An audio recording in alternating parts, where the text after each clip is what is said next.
Joining me right now is senior journalist from CGTN, Jiaxin. Joe, my first question to you is, of course, welcome to New Delhi for the G20 Summit. There's been a lot of talk about China on the sidelines of the G20 actually taking place before it did.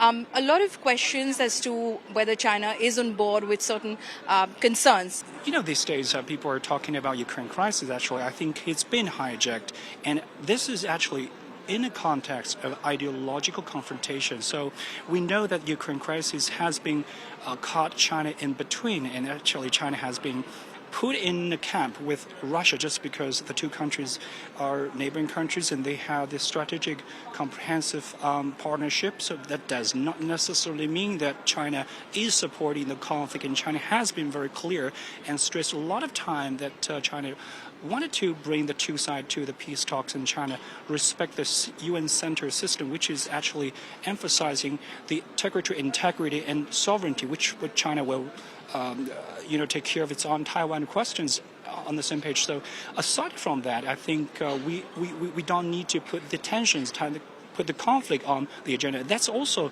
the things that the G7 countries actually wanted to have Modi to make agreement on this. So I don't think Modi is wanting to see that his success on this one, or India's presidency on many issues or pressing challenges facing humanity could be hijacked just on the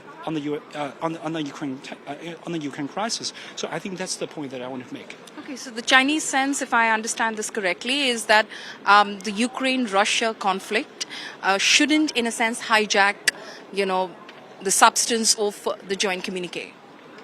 Yes, I don't think so, because I don't think Modi wants to do that. But, given the pressure now, I think G7 countries are trying to make sure that any kind of international multilateral institutions could just make this as the priority.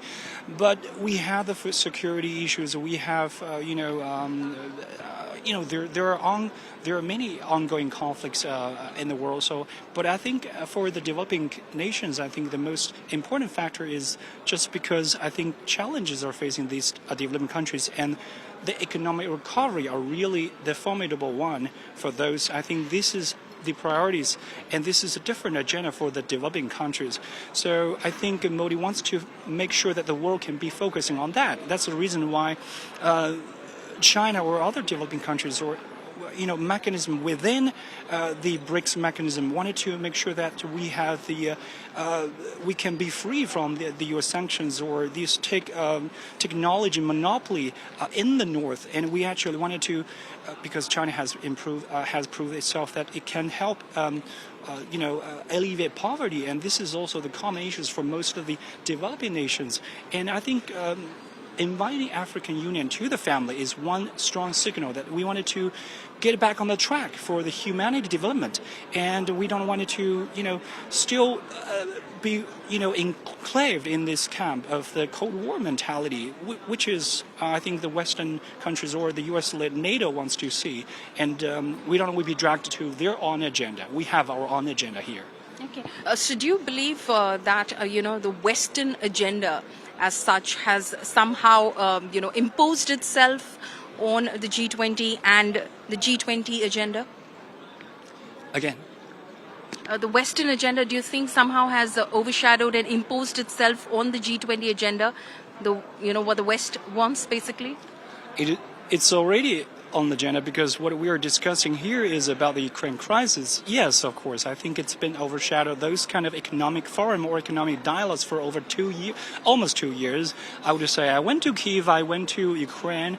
1 month after that, I know this is people there are suffering. We don't want to see them continue to be suffer in this kind of dire situations. The humanitarian aids, also for Ukraine, the sovereign country, actually it has its own food security. So we wanted to make focus on peace talks actually, but this is really hard. But China, Turkey, or even India is trying to make sure that they can go back to the negotiating tables to make sure that the arms conflict or this ongoing conflict or humanitarian crisis could see the end or see the hope of any possible way to end this conflict. So again, I just wanted to say that now we have more voices from the South African, which is a continental body, including more than 50 countries, and their priority actually is what we are going to talk about.